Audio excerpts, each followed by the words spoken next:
Okay, let's get the taste of Postal 3 out of our systems and move on to a much older but also much better game, River City Ransom on the NES.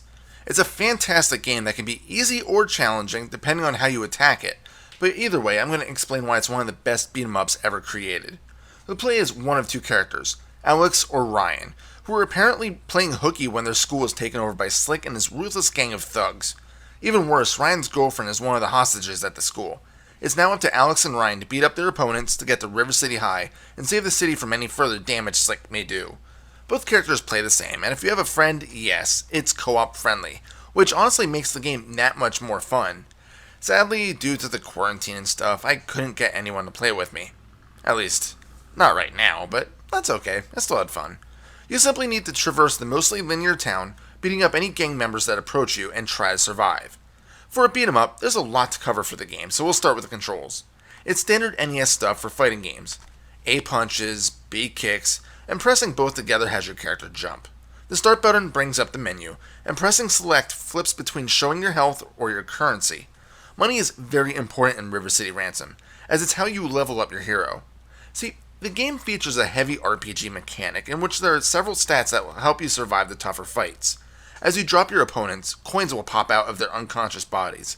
I'd say corpses, but I don't think a game where you can literally kill high schoolers would be approved by Nintendo of America back then. So we'll just go with knocking their lights out. Anywho, collecting these coins will net you cash that can be spent at one of about 2 or 3 dozen shops. These shops sell things such as burgers, sushi, books, milkshakes, of which I could totally go for right about now, and even vitamins. Most vendors are food shops, but each has a specific purpose in helping you out. The shops further consist of carry-out and dine-in. Dine-in allows you to consume the item right then and there, and immediately reap the stat rewards. Carry-out allows you to bring the product into the field and use it when needed, although you do have a limited inventory of I think it's about 8 slots. Some things, such as the technique books, require a slot at all times while it's equipped, so if you're aiming to expand your moveset considerably, you'll have to keep in mind that you won't be able to bring as many healing items with you.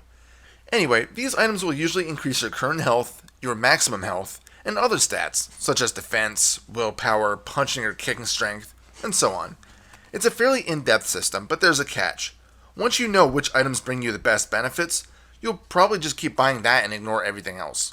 But in order to find this out, you'd have to try out all of the items for yourself. Or just consult the internet, because this is 2020. There's another quirk to the shop system though. Increasing your max HP feels kind of inconsistent. One moment you might see that a foodstuff increases your max HP by, say, 5. Then next time, it increases your current health, but then it won't increase max HP. This seems to usually happen when the object you're buying needs to heal your current HP, as the max only seems to be upgraded if you're already at or close to maximum. Is this really the case? I don't know, but it's something I wanted to mention anyway. So why would you want to level up Alex or Ryan? Well, as you progress through the game, the gangs will get slightly harder. Each one has different traits and behaviors. Some prefer throwing weapons as opposed to wielding and swinging them, others would rather use their hands and feet. They also get more and more aggressive as you get closer to the high school. Having higher stats mean you'll last a bit longer, especially in the longer spans between strip malls. Personally, I've always liked the techniques that let you punch or kick 3 times in a very quick succession. Even if you're not hitting, you'll be mashing the button so much that the blocking will be applied, so any of your enemy's attacks won't do any damage. There's also skills that let you jump on downed opponents, swing the thugs a few times, and so on. I didn't mention that, did I? It's probably obvious that weapons can be picked up and used. A swings the object and B throws it. Some weapons can even be struck to make them slide away and into an enemy, such as trash cans and tires. In addition to these though, if you can manage to trip up an enemy and make them fall to the ground, if they are stunned enough, they can be picked up. Sure, you can throw them around, but you can also take them by the legs and use them like a club.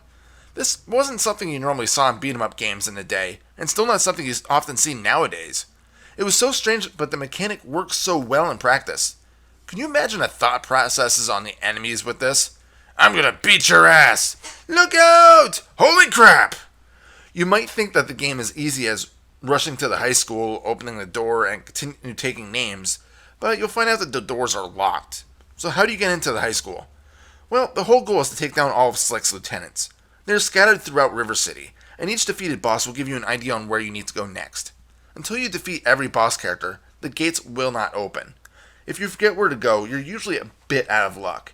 The bosses can be defeated multiple times for a nice bump in cash, but they will usually not repeat the hint. Thankfully, the world of River City isn't too large, and battles are always skippable if you decide to run instead of fight. So it's still fairly easy to figure out where to go, even if you did need to backtrack a few times. So what happens if you fail in your quest? Well, not much. You'll be sent back to the last strip mall you visited, with half of your cash gone. That's all. You'll probably fall a lot, so if you're having trouble keeping your health up, it may be a better idea just to buy some cheap stuff to increase stats, and then worry about health if you perish and have to start again from a checkpoint. There's also a password system if you can't finish the game in one sitting. Although personally, I've always been engaged since minute 1, so I don't stop playing until Slick is put in his place. The music of the game is fairly good, although there's not a lot to it. Sound effects are also somewhat limited to the generic fighting game sounds on an NES. Not to say that that's a bad thing, but there's nothing that makes the game stand out in the audio department. As for the graphics, they're done pretty well with some nice detail put into things. There's never a question to what kind of weapon you're wielding, and different shops have things in the windows to designate what is typically sold. Each area of the game has a distinctive look to it, and as a whole, the game has a very modern atmosphere to it. You also get to see Alex's ass crack if you're into that kind of thing. Again, this past censorship, and yet God forbid there's a cross shown in a game where you're killing vampires. And that's River City Ransom. If you haven't played it, you should. It's got some quirky humor in the combat, excellent sound, and although the story is fairly light, you still want to continue on to see how it ends.